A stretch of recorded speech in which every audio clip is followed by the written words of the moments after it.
السلام علیکم ورحمۃ اللہ وبرکاتہ۔ آپ دیکھ رہے ہیں کوڈھیا RHN چینل۔ اعوذ باللہ من الشیطان الرجیم، بسم اللہ الرحمن الرحیم۔ الحمد للہ رب العالمین الرحمن الرحیم مالک یوم الدین۔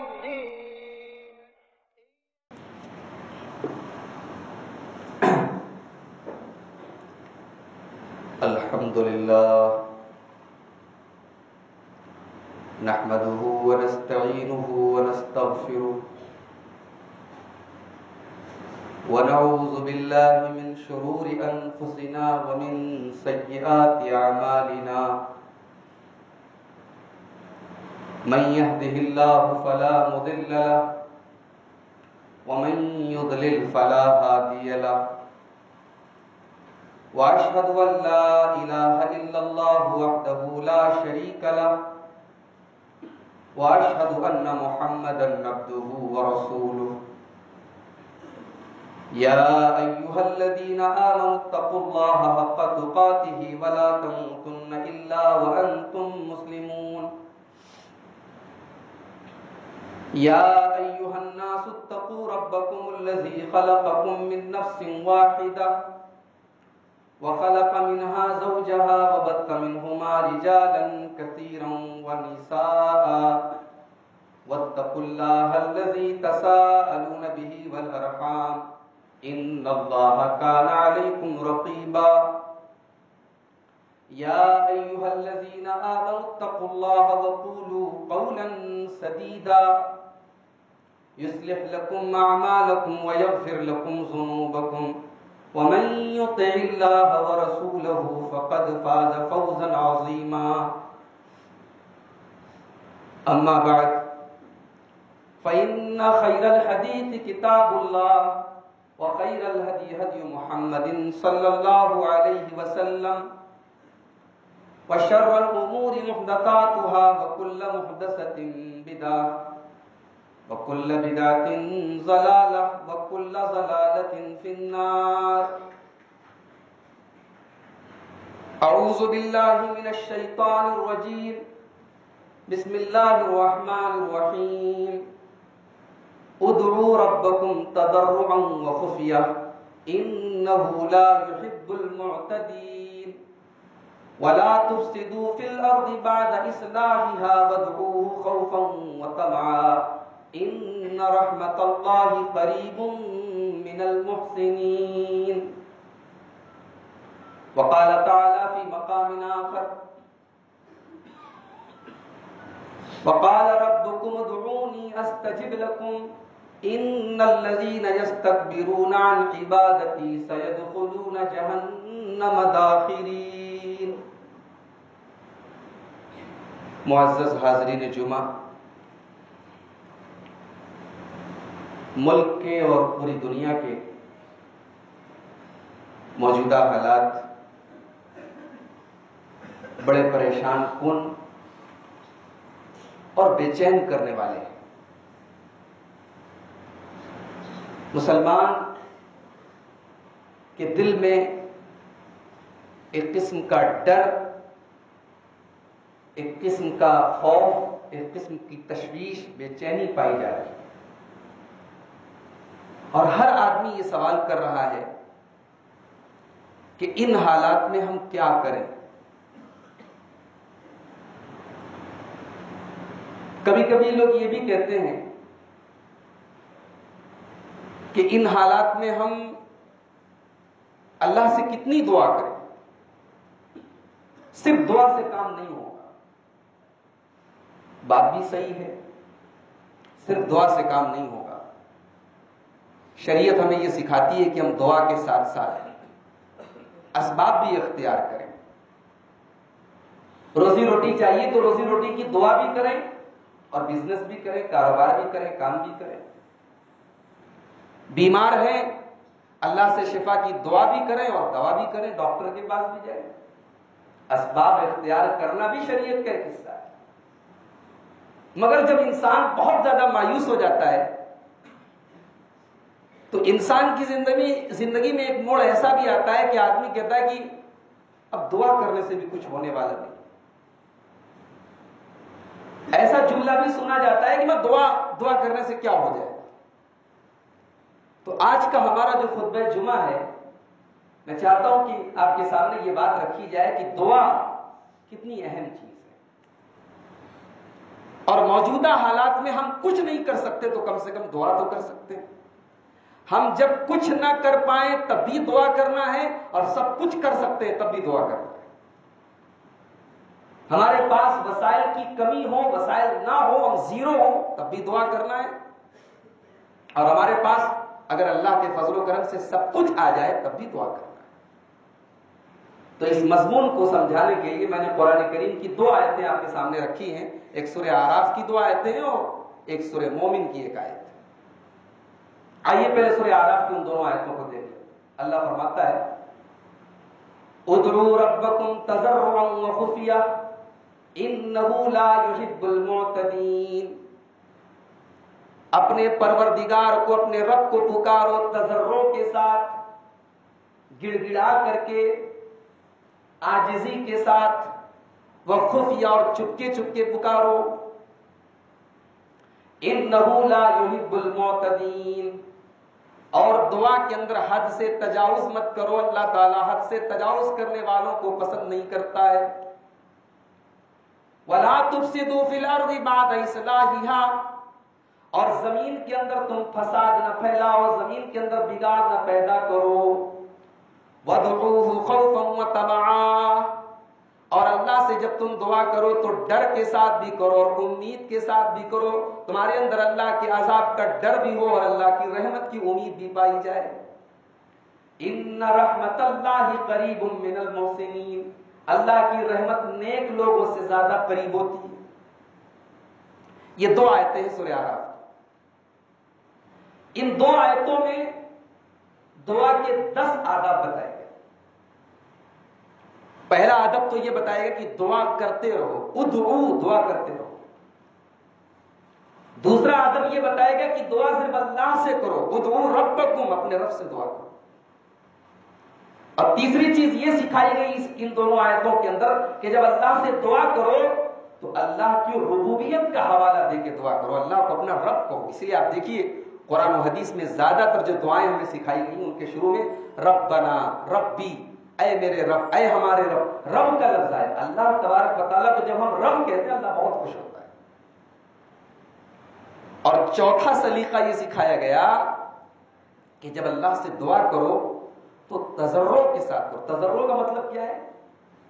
تضرع کا مطلب ہے کہ انسان مانگتا رہے اور اتنی عاجزی کے ساتھ مانگے، اتنا مچل کر کے مانگے کہ اب مجھے تیرے علاوہ کوئی در نہیں ہے، تجھ سے ہی مانگنا ہے، تجھی سے لینا ہے. انسان اتنی اپنے آپ کو محتاج اور اپنے آپ کو ضرورت مند ظاہر کر کے اللہ سے دعا مانگے کہ اللہ اس کی دعا کو قبول کر لے. اور 5واں طریقہ یہ سکھایا گیا کہ اللہ سے چپکے چپکے پکارو. دعا جو ہے وہ کوئی اعلان کرنے کی چیز نہیں ہے. دعا اللہ اور اس کے بندے کے بیچ میں کمیونیکیشن ہے، اور یہ کمیونیکیشن سیکرٹ ہونا چاہیے.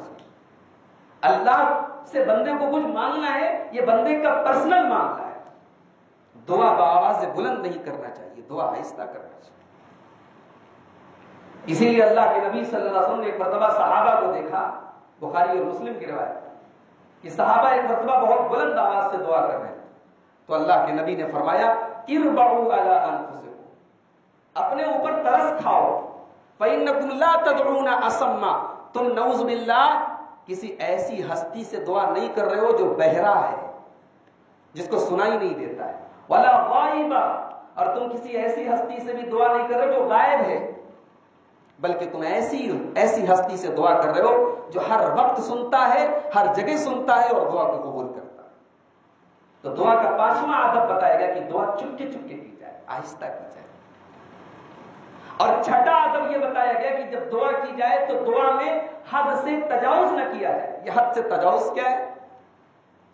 حد سے تجاوز کا ایک مطلب یہ ہے کہ آدمی بہت زور زور سے دعا کرے. حد سے تجاوز کا ایک مطلب یہ ہے کہ آدمی غیر اللہ سے دعا کرے. حد سے تجاوز کا ایک مطلب یہ ہے کہ آدمی کسی غلط کام کے لیے دعا کرے، کوئی غلط چیز اللہ سے مانگ لے. اور دعا میں تجاوز کا ایک مطلب یہ بھی ہے کہ بلا وجہ کا تکلف کرے دعا. حضرت سعد بن ابی وقاص رضی اللہ تعالیٰ عنہ نے اپنے بیٹے کو دیکھا، وہ دعا کر رہا تھا، مسند احمد کی صحیح روایت. کیا دعا کر رہا تھا؟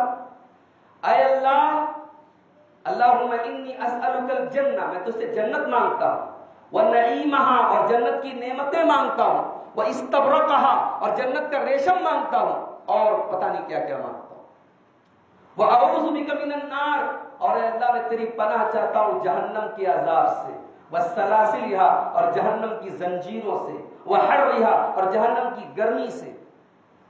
اس طریقے سے بہت تفصیل سے دعا کر رہا. تو حضرت سعد بن ابی وقاص رضی اللہ تعالیٰ عنہ نے اپنے بیٹے کو سمجھایا اور کہا کہ یہ دعا مانگنے کا انداز صحیح نہیں ہے، یہ حد سے تجاوز ہے. کہا کہ اللہ کے نبی نے جو دعا کرنے کا طریقہ سکھایا ہے وہ کیا ہے؟ اللہم انی اسألک الجنہ وما قرب الیہا من قول او عمل، اے اللہ میں تجھ سے جنت مانگتا ہوں اور ہر وہ عمل مانگتا ہوں جو جنت تک لے کر کے جائے، واعوذ بک من النار وما قرب الیہا من قول او عمل، اور اے اللہ میں تجھ سے جہنم سے پناہ مانگتا ہوں اور ہر اس عمل سے پناہ مانگتا ہوں جو جہنم کی طرف لے کر کے جائے. تو دعا کے اندر حد سے تجاوز نہ کیا جائے. نمبر 7، ساتواں ادب دعا کا جو اس سورہ اعراف کی ان دونوں آیتوں کے اندر سکھایا گیا، وَلَا تُفْسِدُوا فِي الْأَرْضِ بَعْدَ إِصْلَاحِهَا، اور دیکھو تم زمین کے اندر فساد نہ مچاؤ، زمین کے اندر بگاڑ نہ پیدا کرو. یعنی دعا اگر کر رہے ہو تو نیک کام کرو، اچھے کام کرو، گناہ کے ساتھ، غلط کاموں کے ساتھ اگر اللہ سے دعا کرو گے دعا قبول نہیں ہوگی. اپنے عمل کی اصلاح کرو. ہمیں شکایت ہے کہ اللہ ہماری دعا نہیں سنتا ہے. اس آیت کریمہ کے اندر بتایا گیا کہ اللہ ہماری دعا کیوں نہیں سنتا ہے. وَلَا تُفْسِدُوا فِي الْأَرْضِ بَعْدَ إِصْلَاحِهَا، اور زمین کے اندر تم فساد نہ مچاؤ، بگاڑ نہ مچاؤ، غلط کام نہ کرو، گناہ کے کام نہ کرو، حرام کام نہ کرو. اور 8واں ادب وَادْعُوهُ خَوْفًا وَطَمَعًا، اور جب تم اللہ سے دعا کرو تو اللہ کا ڈر تمہارے دل میں ہو، ڈر کے ساتھ دعا کرو. اور 9واں ادب وَطَمَعًا، اور جب تم اللہ سے دعا کرو تو اللہ کی رحمت کی امید بھی تمہارے اندر پائی جائے. اور 10واں ادب ان رحمت اللہ قریب من المحسنین، اللہ کی رحمت ان لوگوں سے زیادہ قریب ہے جو نیک لوگ ہیں. یعنی نیکی کر کے دعا کرو تو جلدی دعا قبول ہوگی. موسیٰ علیہ السلام کا واقعہ بڑا مشہور ہے. موسیٰ علیہ السلام نے حضرت شعیب کی لڑکیوں کی مدد کرنے کے بعد اللہ سے دعا کی، اللہ نے فوراً دعا قبول. تو اگر آپ چاہتے ہیں کہ آپ کی دعا قبول ہو، کوئی نیکی کا کام کر کے دعا کیجیے، انشاءاللہ آپ کی دعا قبول ہو. تو اس آیت کریمہ کے اندر سورہ اعراف کی ان دونوں آیتوں کے اندر اللہ تعالیٰ نے ہمیں اور آپ کو حکم دیا کہ ہم دعا کریں. اب ذرا دوسری آیت دیکھیے جو میں نے پڑھی ہے خطبہ مسنونہ کے بعد، سورہ مومن کی آیت ہے. اللہ فرماتا ہے وَقَالَ رَبُّكُمُ ادْعُونِي أَسْتَجِبْ لَكُمْ إِنَّ الَّذِينَ يَسْتَكْبِرُونَ عَنْ عِبَادَتِي سَيَدْخُلُونَ جَهَنَّمَ دَاخِرِينَ، اے میرے بندوں مجھ سے دعا کرو، میں تمہاری دعا قبول کروں گا. اللہ تعالیٰ گارنٹی لے رہا ہے تم دعا کرو میں قبول کروں گا. مگر آج تو بہت ساری دعائیں قبول نہیں ہو رہی. اللہ تو گارنٹی لے رہا ہے. کیا اللہ کا وعدہ نعوذ باللہ جھوٹا ہے؟ نہیں، اللہ کا وعدہ سچا ہے. ومن اصدق من اللہ حدیثا، اللہ سے سچا کسی کا وعدہ ہے. اگر آج ہماری کوئی دعا قبول نہیں ہو رہی ہے تو یقیناً ہمارے مانگنے کے انداز میں کوئی کمی ہے، یقیناً ہماری دعا میں کوئی کمی ہے، یقیناً ہمارے اندر کوئی کمی ہے، کوئی ایسی رکاوٹ ہے جو دعا کو قبول ہونے نہیں دے رہی.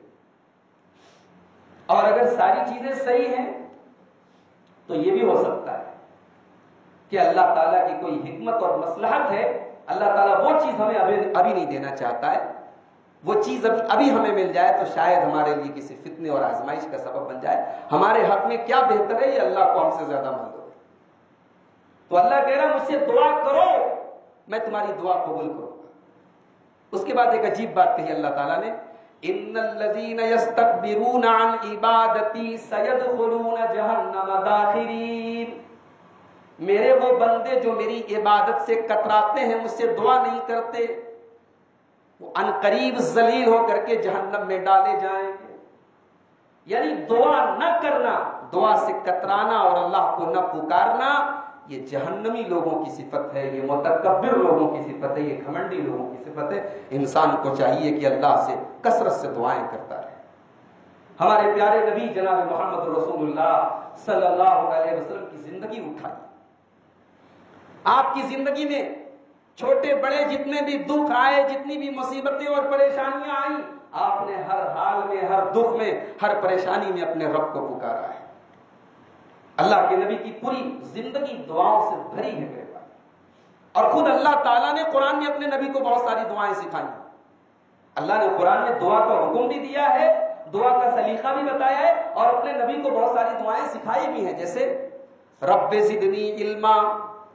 اللہ نے اپنے نبی کو یہ دعا سکھائی کہ اے نبی دعا کرو، رب زدنی علما، اے اللہ میرے علم میں زیادتی پیدا فرما دے، میرے علم میں اضافہ پیدا فرما دے، مجھے اور علم عطا فرما۔ ہجرت کے موقع پر اللہ کے نبی کو ایک دعا سکھائی گئی، وَقُلْ رَبِّ أَدْخِلْنِي مُدْخَلَ صِدْقٍ وَأَخْرِجْنِي مُخْرَجَ صِدْقٍ وَاجْعَلْ لِي مِن لَّدُنكَ سُلْطَانًا نَصِيرًا۔ اے اللہ میں جب گھر سے نکلوں تو میرا نکلنا سچائی کے ساتھ ہو، میں جب کہیں جاؤں تو میرا جانا سچائی کے ساتھ ہو۔ اے اللہ زندگی کے تمام راستوں میں تو میری رہنمائی فرما، مجھے دلیل عطا فرما۔ کتنی پیاری دعائیں ہیں جو اللہ نے اپنے نبی کو سکھائی۔ اللہ نے نبی کو، اپنے نبی کو قرآن میں دعا یہ بھی سکھائی، وَقُلْ رَبِّ اغْفِرْ وَارْحَمْ وَأَنْتَ خَيْرُ الرَّاحِمِينَ۔ اے نبی یہ دعا کرو کہ اے میرے رب مجھے بخش دے، میرے اوپر رحم فرما، اور تو سب سے بہترین رحم کرنے والا ہے، تجھ سے بڑا کوئی رحم والا نہیں۔ تو نبی کو اللہ نے دعائیں سکھائی قرآن میں، اور خود نبی نے پوری زندگی آپ دیکھیں، اللہ کے نبی سونے کے ٹائم بھی دعا کرتے ہیں، اٹھنے کے ٹائم، کھانے کے ٹائم، پینے کے ٹائم، لوگوں سے ملاقات کے ٹائم، مجلس سے اٹھنے کے ٹائم، سیڑھی چڑھنے کے ٹائم، پہاڑ پہ چڑھنے کے ٹائم، پہاڑ سے اترنے کے ٹائم، سواری پہ چڑھنے کے ٹائم، زندگی کے تمام معاملات اللہ کے نبی صلی اللہ علیہ وسلم کے دعاؤں سے بھرے پڑے ہیں۔ اللہ کے نبی نے ہر موقع پر دعا کی۔ غزوہ بدر کا نقشہ اٹھایا، مسلمانوں کی تعداد 313 ہے، کفار و مشرکین کی تعداد 1000 ہے، 313 نہتے ہیں، 313 کے پاس سامان کی اور وسائل کی کمی ہے، 1000 تمام کے تمام سامان سے لیس ہے، کوئی مقابلہ نہیں ہے، کوئی جوڑ نہیں ہے۔ اللہ کے پیارے نبی صلی اللہ علیہ وسلم نے اس نازک موقع پر، مسلم شریف کی روایت ہے، حضرت عمر فاروق رضی اللہ تعالیٰ عنہ کہتے ہیں کہ اللہ کے نبی صلی اللہ علیہ وسلم جنگ کے پہلے والی رات اللہ کے نبی قبلہ رخ ہو کر کے اپنے دونوں ہاتھ اٹھا کر کے اللہ سے دعا کرتے ہیں۔ کیا دعا کرتے ہیں؟ اللہم انجز لی ما وعدتنی، اے اللہ تو نے جو وعدہ کیا ہے اپنے نبی سے وہ وعدہ پورا فرما۔ اللہم آتنی ما وعدتنی، اے اللہ تو نے جو وعدہ کیا ہے وہ وعدہ عطا فرما۔ اللہم ان تہلک ھذہ الاسابۃ من اہل الاسلام لا تعبد فی الارض، اے اللہ یہ مٹھی بھر اہل اسلام، یہ مٹھی بھر مسلمان آج اگر ہلاک ہو گئے تو پھر زمین پر تیری عبادت کرنے والا کوئی نہیں۔ اللہ کے نبی گڑ گڑا کے دعائیں کر رہے ہیں، اللہ کی بارگاہ میں روئے جا رہے ہیں، دعائیں کیے جا رہے ہیں۔ حضرت عمر فاروق کہتے ہیں، مسلم شریف کی روایت ہے، اللہ کے پیارے نبی کے کندھے کی چادر زمین پر گر جاتی ہے، اللہ کے نبی کی چادر زمین پر گر جاتی ہے۔ سیدنا ابو بکر صدیق رضی اللہ تعالیٰ عنہ آتے ہیں اور اللہ کے نبی کی وہ مبارک چادر آپ کے کندھوں پر رکھتے ہیں اور پیچھے سے جا کر کے اللہ کے نبی سے چمٹ جاتے ہیں اور کہتے ہیں کفا کا مناشدتک ربک، اے اللہ کے نبی بس کیجئے، آپ نے اپنے رب سے مانگ لیا، آپ کا رب آپ کو مایوس نہیں کرے گا۔ یہ میرے نبی کی زندگی ہے۔ اللہ کے نبی کے اوپر جادو کیا گیا، بخاری اور مسلم کی روایت ہے آپ کے اوپر جادو ہوا۔ جادو برحق ہے، جادو ہو سکتا ہے۔ یاد رکھو اگر ہم اہل حدیث ہیں تو اس کا یہ مطلب نہیں کہ ہم جادو نہیں مانتے، ہم جنات نہیں مانتے، ہم پریشانیاں نہیں مانتے۔ جن پریشانیوں کا ذکر قرآن و سنت میں موجود ہے ہم ان تمام پریشانیوں کو مانتے ہیں، لیکن ہاں ہم جادو کا علاج غلط طریقے سے کرنے کے خلاف، ہم جادو کا علاج غیر شرعی طریقے سے کرنے کے خلاف ہیں۔ جادو برحق ہے، اللہ کے نبی کے اوپر جادو کیا گیا، مگر یہ بات یاد رکھو اللہ کے نبی کے اوپر جو جادو کیا گیا وہ محمد الرسول اللہ کی حیثیت سے نہیں بلکہ محمد ابن عبداللہ کی حیثیت سے کیا گیا۔ اس جادو کا اثر آپ کی نبوت اور رسالت پر نہیں پڑا، اللہ کا کوئی پیغام پہنچانے میں آپ سے کوئی کمی نہیں۔ ہاں دنیاوی اعتبار سے آپ کو تکلیف ہوئی، آپ کچھ بھول جاتے تھے، آپ کو ایسا لگتا تو کوئی اندرونی پرابلم ہے۔ حضرت عائشہ رضی اللہ تعالیٰ عنہ کہتی ہے کہ اتفاق سے ایک دن اللہ کے نبی کی باری میرے یہاں تھی، اللہ کے نبی کی باری میرے یہاں تھی، اور میں نے دیکھا کہ اللہ کے نبی نے دعا ربہ عز وجل ودعاه، اللہ کے نبی نے بڑی دیر تک اپنے رب سے دعا کی، بڑی دیر تک اپنے رب سے دعا کرتے رہے، اپنی ٹینشن اور اپنی تکلیف کا اظہار اپنے رب کی بارگاہ میں کرتے رہے۔ اللہ نے 2 فرشتوں کو بھیجا، اپنے نبی کی دعا قبول کرتے ہوئے اللہ نے 2 فرشتوں کو بھیجا۔ دونوں فرشتے آئے، ایک فرشتے نے کہا ان کو کیا ہوا ہے، دوسرے نے کہا مطبوب، ان کو جادو ہوا ہے۔ پہلے فرشتے نے پوچھا جادو کس نے کرایا ہے؟ کہا کہ لبید بن عاصم یہودی نے جادو کرایا ہے۔ کہا کہ وہ جادو کر کے کہاں رکھا گیا ہے؟ کہا کہ فی بیر زربان نام کا ایک کنواں ہے، اس کنویں کے اندر جو ہے ایک پتھر کے اندر اس جادو کی چیز کو رکھا گیا ہے۔ اور اسی موقع پر سورہ فلق اور سورہ ناس نازل ہوئی، اور اللہ کے نبی صلی اللہ علیہ وسلم پہنچے صحابہ کو لے کر کے، اور سورہ فلق اور سورہ ناس پڑھ کر کے اس جادو کا توڑ کیا گیا، وہ جادو ختم ہو گیا۔ اور اللہ کے رسول کے بال کو لے کر کے اس یہودی نے جادو کیا تھا، ان بالوں کے اندر گرے لگائی گئی تھی، اس گرے کو جب کھولا گیا تو ایک ایک کر کے جیسے گرے کھلتی چلی گئی، اللہ کے نبی کی ساری ٹینشن اور تکلیف اور وہ جادو کا جو اثر ہے وہ ختم ہوتا چلا۔ تو اللہ کے نبی نے اس موقع پر حضرت عائشہ سے کہا تھا کہ اے عائشہ، میں نے اپنے رب سے جو بات مانگی تھی میرے رب نے میری دعا کو قبول کیا۔ استفتیت ربی، میں نے اپنے رب سے جو مسئلہ رکھا اپنے رب کی بارگاہ میں، میرے رب نے میرے مسئلے کا حل بتا دیا، میرے رب نے میری دعا قبول کر دی۔ تو آج کے خطبہ جمعہ میں ہم اللہ کے نبی کی کچھ جامع دعاؤں کو آپ سامنے بیان کرنا چاہتے ہیں۔ اللہ کے نبی ایک دعا بڑی کثرت سے پڑھا کرتے تھے اور بڑی آسان دعا ہے، اور ہم میں سے اکثر لوگوں کو یاد ہے۔ حضرت انس رضی اللہ تعالیٰ عنہ کہتے ہیں اللہ کے نبی یہ دعا بہت زیادہ کرتے تھے، ربنا آتنا فی الدنیا حسنہ وفی الآخرۃ حسنہ وقنا عذاب النار، پروردگار مجھے دنیا میں بھی بھلائی عطا فرما اور آخرت میں بھی بھلائی عطا فرما اور جہنم کے عذاب سے بچا۔ یہ بڑی جامع دعا ہے، اس میں دنیا اور آخرت کی تمام بھلائیوں کا سوال کیا گیا ہے، اور اللہ کے نبی کثرت سے یہ دعا کرتے تھے۔ بخاری اور مسلم کی روایت ہے، اللہ کے نبی کے ایک صحابی بیمار پڑ گئے، بالکل دبلے ہو گئے، بدن کے اندر ہڈیاں ہی ہڈیاں بچی، مرغی کے بچے کی طرح چوزے کی طرح ہو گئے۔ اللہ کے نبی ان کی عیادت کرنے کے لیے گئے تو نبی نے پوچھا کہ کیا تم کوئی دعا کرتے ہو؟ صحابی نے کہا کہ ہاں اللہ کے نبی میں ایک دعا کرتا ہوں۔ کہا کیا دعا کرتے ہو؟ کہا کہ میں دعا کرتا ہوں کہ اللہ مجھے جو سزا تو آخرت میں دینا چاہتا ہے وہ دنیا میں دے دے، میرے گناہوں کی میری غلطیوں کی جو سزا تو آخرت میں دینا چاہتا ہے مجھے دنیا میں دے دے۔ اللہ کے نبی نے فرمایا سبحان اللہ لا تطیق ذلک، یہی وہ دعا ہے جس کی وجہ سے آج تمہارا یہ حال ہو رہا ہے۔ آپ نے سبحان اللہ کہا اور آپ نے کہا کہ بڑی عجیب بات ہے، تم نے ایسی دعا کی، تم اس کی طاقت نہیں رکھتے۔ اللہ تعالیٰ اگر تمہارے عمل کی کوئی سزا تمہیں آخرت میں دینا چاہتا اور تم یہ دعا کرتے ہو کہ دنیا میں دے دے، اس کی طاقت تم اپنے اندر نہیں رکھتے۔ تمہیں اگر دعا کرنا ہے تو یہ دعا کرو، اور آپ نے کو وہی دعا سکھائی، ربنا آتنا فی الدنیا حسنہ وفی الآخرۃ حسنہ وقنا عذاب النار۔ کہا تمہیں دعا پڑھنا ہے تو یہ دعا پڑھو۔ اس کے بعد اللہ کے نبی نے اپنے اس صحابی کے لیے دعا کی اور وہ بالکل صحت مند اور ٹھیک ہو گئے۔ میرے پیارے ساتھیوں، پیارے نبی کی دعاؤں کے اندر ایک خاص بات ہمیں اور آپ کو یہ بھی ملتی ہے کہ اللہ کے نبی جب دعا کرتے تھے تو دنیا اور آخرت دونوں کا سوال کرتے تھے، صرف آخرت کا، صرف دین کا نہیں بلکہ دین اور دنیا دونوں کا سوال کرتے تھے۔ چنانچہ اللہ کے نبی کی بڑی جامع اور بڑی بہترین دعا ہے، آپ پڑھتے تھے، آپ کہتے تھے اللہم اصلح لی دینی الذی هو عصمت امری واصلح لی آخرت واصلح لی اللہم اصلح لی دینی الذی هو عصمت امری واصلح لی دنیایا التي فيها معاشی واصلح لی آخرتی التي الیہا معادی واجعل الحیاة زیادۃ لی فی کل خیر واجعل الموت راحۃ لی من کل شر۔ بڑی جامع دعا ہے، ایک ایک لفظ پر غور کرنے کے لائق۔ اللہ کے نبی دعا کر رہے ہیں، اے اللہ میرے دین کو صحیح کر دے، میرے دین کی حفاظت فرما، اس لیے کہ میری بنیاد میرے دین پر ہے۔ وَأَصْلِحْ لِي دُنْيَايَ، اور اے اللہ میری دنیا کو بھی سنوار دے، میری دنیا کو بھی ٹھیک کر دے، اس لیے کہ مجھے گزر بسر اسی دنیا میں کرنا ہے۔ وَأَصْلِحْ لِي آخِرَتِي الَّتِي إِلَيْهَا مَعَادِي، اور اے اللہ میری آخرت کو ٹھیک کر دے کیونکہ مر کر کے آخرت ہی کی طرف جانا ہے۔ وَاجْعَلِ الْحَيَاةَ زِيَادَةً لِّي فِي كُلِّ خَيْرٍ، اور اے اللہ میری زندگی کا ہر آنے والا دن میرے لیے کوئی برکت لے کر کے آئے، کوئی بھلائی لے کر کے آئے، کوئی اچھائی لے کر کے آئے۔ وَاجْعَلِ الْمَوْتَ رَاحَةً لِّي مِن كُلِّ شَرٍ، اور اے اللہ جس دن مجھے موت آئے ہر شر سے مجھے پناہ مل جائے، ہر شر سے راحت مل جائے، ایسی موت مجھے نصیب فرما۔ یہ پیارے نبی کی دعا ہے۔ میرے پیارے اللہ کے پیارے نبی اپنے بعض خاص صحابہ کو کچھ دعائیں سکھاتے تھے۔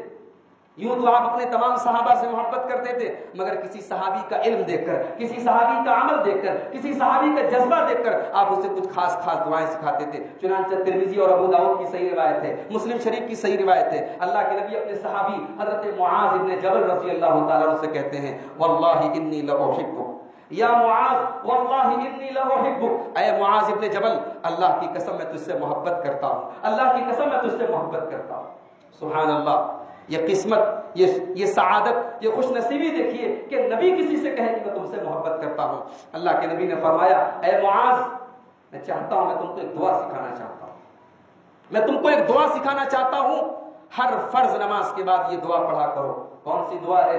رب اعنی علی ذکرک و شکرک و حسن عبادتک، اے اللہ تو میری مدد فرما، اے میرے رب تو میری مدد فرما کہ میں تیرا ذکر کر سکوں، میں تیرا شکر کر سکوں اور میں تیری عبادت اچھے طریقے سے کر سکوں۔ علامہ ابن تیمیہ رحمۃ اللہ علیہ کہتے ہیں، علامہ ابن تیمیہ رحمۃ اللہ علیہ کہتے ہیں کہ پیارے نبی کی تمام دعاؤں میں سب سے جامع اور سب سے بہترین دعا مجھے یہی نظر آتی ہے، اس لیے کہ بندہ اپنے رب کی عبادت کرنے کا طریقہ بھی اللہ ہی سے مانگتا ہے اور اللہ سے دعا کرتا ہے کہ اللہ تو مجھے توفیق دے میں تیری عبادت کر سکوں۔ میرے محترم بزرگوں، انسان کی زندگی میں رنج اور غم بھی آتے ہیں، ٹینشن بھی آتی ہے۔ انسان کی اچھی خاصی ہنستی کھیلتی زندگی میں کوئی غم آ جائے، کوئی ٹینشن آ جائے، انسان کی اچھی خاصی زندگی خراب ہو جاتی ہے۔ پیارے نبی جو دعائیں کرتے تھے ان دعاؤں میں آپ رنج سے، غم سے، ٹینشن سے، قرضوں سے اور اسی طریقے سے لوگوں کی پریشانیوں سے بھی آپ دعائیں کرتے تھے۔ حالانکہ اللہ کے نبی کو اس قسم کی ٹینشن نہیں ہوتی تھی، آپ کے اوپر ٹینشن آتی تھی، غم آتا تھا، لیکن وہ دوسرے ٹائپ کا غم آتا تھا، لیکن آپ نے اپنی امت کو سکھانے کے لیے دعائیں بھی ہمیں سکھائی۔ اللہ کے نبی ایک دعا پڑھتے تھے، اللہم انی اعوذ بک من الہم والحزن والعجز والکسل والجبن والبخل وضلع الدین وغلبۃ الرجال، اے اللہ میں تیری پناہ چاہتا ہوں رنج و غم سے، ٹینشن سے، اور اے اللہ کاہلی اور سستی سے تیری پناہ چاہتا ہوں، بزدلی اور بخیلی سے تیری پناہ چاہتا ہوں، اور اے اللہ میں قرضوں کے بوجھ سے تیری پناہ چاہتا ہوں، اور میں اس بات سے تیری پناہ چاہتا ہوں کہ لوگ میرے اوپر حاوی ہو جائیں، لوگ میرے اوپر قابو پا لیں۔ یہ اللہ کے نبی کی دعائیں ہیں میرے پیارے ساتھی۔ اللہ کے نبی صلی اللہ علیہ وسلم نے اپنی امت کو سکھانے کے لیے ایسی دعائیں بھی آپ نے پڑھی اور مانگی ہیں جن دعاؤں میں بیماریوں سے، بڑی بڑی بیماریوں سے آپ نے پناہ مانگی۔ انسان کی زندگی میں بیماریاں آ جائیں، انسان کا کاروبار بند ہو جاتا ہے، انسان لاکھوں کروڑوں اپنے علاج پر خرچ کر دیتا ہے، بیماریوں کو کوئی پسند نہیں کرتا۔ اللہ کے نبی نے بیماریوں کے آنے سے پہلے اللہ کی پناہ مانگی ہے۔ آپ دعا کیا کرتے تھے، اللہم انی اعوذ بک من البرص والجذام ومن سیء الاسقام، اے اللہ میں تیری پناہ چاہتا ہوں کوڑ کی بیماری سے، میں تیری پناہ چاہتا ہوں برس کی بیماری سے، اور میں تیری پناہ چاہتا ہوں تمام قسم کی بری بیماریوں سے۔ انسان کا کاروبار چل رہا ہے، انسان کے بال بچے سکھ اور چین سے ہیں، اور اچانک کاروبار چلنا بند ہو جائے، اچانک بچے بیمار ہو جائیں، اچانک انسان کی زندگی کا راحت اور آرام اور عافیت پریشانی میں تبدیل ہو جائے، یہ بھی بہت بڑا امتحان ہوتا ہے، یہ بھی بہت بڑی آزمائش ہوتی ہے۔ اللہ کے نبی ایک دعا کرتے تھے، اللہم انی اعوذ بک من زوال نعمتک، اے اللہ میں تیری پناہ چاہتا ہوں کہ تیری نعمت برباد نہ ہو جائے، وتحول عافیتک، اے اللہ عافیت اور راحت ملنے کے بعد دوبارہ پریشانی نہ ملے، وفجاءت نقمتک، اور تیرا عذاب اچانک میرے اوپر نہ آ جائے، وجمیع سخطک، اور اے اللہ میں تیری پناہ چاہتا ہوں تیری ہر قسم کی ناراضگی سے، تم سے ناراض ہو۔ میرے عزیز ساتھیوں، میرے محترم بزرگوں، انسان کے لیے سب سے بڑا چیلنج ہوتا ہے اپنے دین پر ثابت قدم رہنے کا۔ لوگ نمازی ہوتے ہیں، نماز پڑھتے رہتے ہیں، 5 وقتہ نماز کے پابند ہوتے ہیں، پھر اچانک شیطان بہکا دیتا ہے، مسجد سے دور ہو جاتے ہیں۔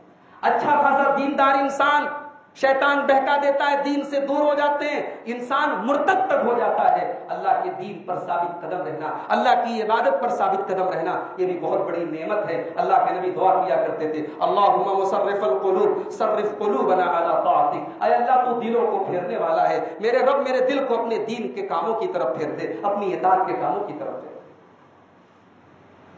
انسان اپنے اخلاق سے پہچانا جاتا ہے، اچھے اخلاق والے انسان کو پورا سماج قبول کرتا ہے، مگر یہ بات یاد رکھیے، اچھے اخلاق بھی جب تک اللہ تعالیٰ توفیق نہ دے انسان کے اخلاق اچھے نہیں ہو سکتے۔ اللہ کے نبی دعا کیا کرتے تھے اللہم اہدنی لاحسن الاخلاق لا یہدیہا الا انت واصرف عنی سیئہا لا یصرف عنی سیئہا الا انت، اے اللہ مجھے اچھے اخلاق کی توفیق عطا فرما، اس کی توفیق تو ہی دے سکتا ہے، اور مجھے برے اخلاق سے بچا لے، برے اخلاق سے بچانے والا بھی تو ہی ہے۔ انسان کی زندگی اور دین اور دنیا کو خراب کرنے والی چیزوں میں سے ایک چیز گناہ کے کام بھی ہے۔ انسان سے ہونے والے گناہ ہیں، انسان سے ہونے والی نافرمانیاں ہیں۔ اللہ کے نبی نے ایسی دعائیں بھی سکھائی ہیں جن میں انسان گناہوں سے اللہ کی پناہ مانگتا ہے۔ اللہم اغفر لی جدی وہزلی، اے اللہ میرے ان گناہوں کو معاف فرما دے میں نے جو جان بوجھ کر کے کیے ہیں، وہزلی، اور میرے ان گناہوں کو معاف فرما دے جو میں نے مذاق میں کیے ہیں، وخطئی، اے اللہ میرے ان گناہوں کو معاف فرما دے جو میں نے انجانے میں کیے ہیں، وعمدی، اور ان گناہوں کو بھی معاف فرما دے جو میں نے جان بوجھ کر کے کیے ہیں، وسری وعلانیتی، میرے ان گناہوں کو معاف فرما دے جو میں نے لوگوں سے چھپ کر کے کیے ہیں، اور میرے ان گناہوں کو بھی معاف فرما دے جو میں نے لوگوں کے سامنے کیے ہیں۔ اللہم اغفر لی ما قدمت وما اخرت وما اسررت وما اعلنت، اے اللہ میرے ان گناہوں کو معاف فرما دے جو میں نے پہلے کیے ہیں اور جو اب کیے ہیں، جو چھپ کر کے کیے ہیں، جو کھل کر کے کیے ہیں، وما انت عالم به منی، اور اے اللہ میرے ان گناہوں کو بھی معاف فرما دے جن کو میں بھول چکا ہوں لیکن تجھے یاد ہے۔ اے اللہ میرے تمام کے تمام گناہوں کو معاف فرما دے۔ انت المقدم وانت المؤخر، پہلے کے گناہوں کو بھی معاف کرنے والا تو ہے، بعد کے گناہوں کو بھی معاف کرنے والا تو ہے۔ یہ دعائیں ہیں اللہ کے نبی، یہ بڑی جامع، اللہ کے نبی کی دعائیں بہت لمبی نہیں ہوتی تھی، چھوٹی چھوٹی دعائیں ہیں، ان کو آپ یاد کرنا چاہیں آسانی سے یاد ہو جائیں۔ خوش نصیب ہے وہ لوگ جن کو یہ دعائیں یاد ہیں۔ میں یہ تو نہیں کہتا کہ آپ سب ان دعاؤں کو یاد کیے ہوں گے، لیکن کوشش کرنی چاہیے، ان دعاؤں کو یاد کرنے کی کوشش کرنی چاہیے، یا کم سے کم شریعت نے اجازت دی ہے۔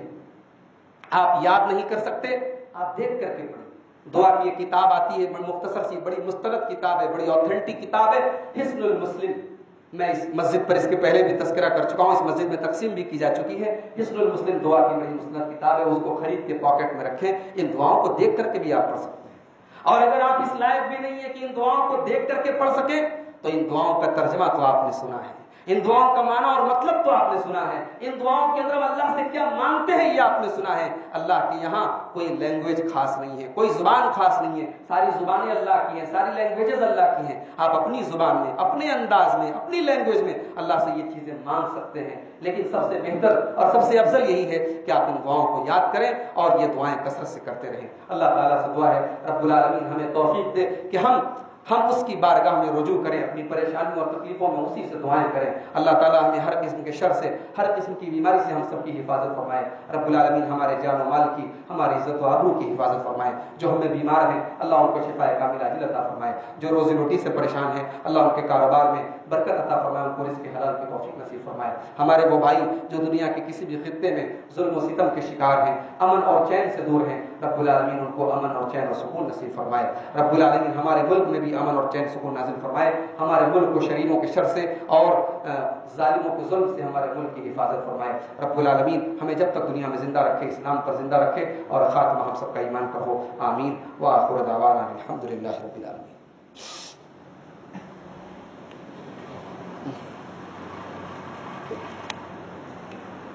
الحمد للہ کفا وسلام علی عبادہ الذین اصطفى، اما بعد فاعوذ باللہ من الشیطان الرجیم، بسم اللہ الرحمن الرحیم۔ ان اللہ وملائکتہ یصلون علی النبی یا ایھا الذین آمنوا صلوا علیہ وسلموا تسلیما۔ اللهم صل على محمد وعلى آل محمد كما صليت على إبراهيم وعلى آل إبراهيم إنك حميد مجيد۔ اللهم بارك على محمد وعلى آل محمد كما باركت على إبراهيم وعلى آل إبراهيم إنك حميد مجيد۔ اللهم أعز الإسلام والمسلمين وأذل الشرك والمشركين ودمر أعداء الدين برحمتك يا أرحم الراحمين۔ إن الله يأمر بالعدل والإحسان وإيتاء ذي القربى وينهى عن الفحشاء والمنكر والبغي يعظكم لعلكم تذكرون۔